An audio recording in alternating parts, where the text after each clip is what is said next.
अर्थशास्त्र अर्थात न्यूनतम संसाधनों में अधिकतम उत्पादन को अर्थशास्त्र कहते हैं। अर्थशास्त्र के जनक एडम स्मिथ को कहते हैं। उनकी पुस्तक वेल्थ ऑफ नेशन 1776 में प्रकाशित हुई। उन्होंने कर का सिद्धांत दिया। भारतीय अर्थशास्त्र के जनक विश्वेश्वरैया को कहते हैं। उत्पादन के 4 कारक होते हैं। पूंजी उत्पादन में लगाया गया धन पूंजी कहलाता है। यह ऋण के रूप में भी हो सकता है। भूमि जिस स्थान पर उत्पादन किया जाता है उसे भूमि कहते हैं। यह किराया के स्थान पर भी हो सकता है। श्रमिक वस्तु के उत्पादन के लिए काम कर रहे मजदूरों को श्रमिक कहते हैं। उद्यमी कंपनी जिस व्यक्ति की होती है उसे उद्यमी कहते हैं।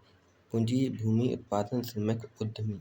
पूंजी अर्थव्यवस्था जब उत्पादन के सभी 4 कारकों पर निजी व्यक्ति का अधिकार हो उसे पूंजीवादी व्यवस्था कहते हैं। जापान, यूएसए, सिंगापुर, चीन पूंजी अर्थव्यवस्था में विकास तेजी से होता है। इसमें गरीब को ध्यान में न रखकर बाजार को ध्यान में रखा जाता है। समाजवादी अर्थव्यवस्था जब उत्पादन के 4 कारकों पर सरकार का अधिकार हो तो उसे समाजवादी अर्थव्यवस्था कहते हैं। मिश्रित अर्थव्यवस्था जब उत्पादन के चारों कारकों पर निजी तथा सार्वजनिक दोनों का अधिकार हो उसे मिश्रित अर्थव्यवस्था कहते हैं। जैसे भारत, पाकिस्तान, श्रीलंका। द्वंद्व अर्थव्यवस्था वैसी अर्थव्यवस्था जिसमें परंपरागत तथा आधुनिक विधियों का प्रयोग हो उसे द्वंद्व अर्थव्यवस्था कहते हैं। जैसे इंडिया। समांतर अर्थव्यवस्था कालाधन अत्यधिक बढ़ जाने को समांतर अर्थव्यवस्था कहते हैं। इसमें मौद्रिक नीतियाँ कम प्रभावी होती हैं। कालाधन वैसा धन जिस पर टैक्स नहीं दिया जाता है उसे कालाधन कहते हैं। कालाधन की जानकारी सरकार को नहीं रहती है।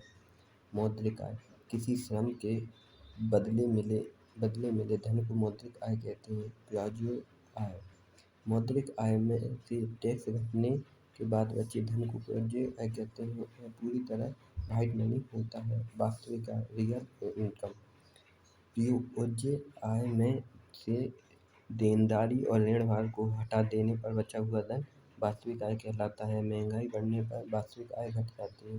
नीतीश ने अनुराधा को 4,000 कर्ज दिए थे। यदि नीतीश की आय 1 लाख है और नीतीश पर 30% टैक्स है, इसके लिए सभी का आय की गणना कीजिए। मौद्रिक आय 1 लाख होगी। 1 लाख 30% 70,000 होगी। वास्तविक आय 70,000 4 2,000 रुपये 66,000। राष्ट्रीय आय किसी देश के अंदर सभी घटक सरकारी तथा निजी से मिलने वाली कुल आय के योग को राष्ट्रीय आय कहलाता है। राष्ट्रीय आय बाजार स्तर पर एमएनपी होता है। राष्ट्रीय आय एमएनपी अप्रत्यक्ष कर